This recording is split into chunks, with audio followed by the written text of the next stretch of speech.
Ayan guys, tapos na namin lukaron ang amon kwarta kaya sa tamang pagkabuhi din ni. Yan, pati bagol bibinta namon ito guys. Yan ang namon artista. Iboy na Lex. Hindi na magtatagal. Yan, bagol pa guys. Yan, mamaya guys tuluunan pa namin yan, hilaw. Bali yan luto guys. Ayun, tatarin na namin yan sa sulit sako. So bali di-deliver na namin yan guys pag naluto.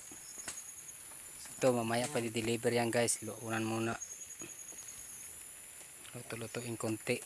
O sige, amula guys na akong upload video.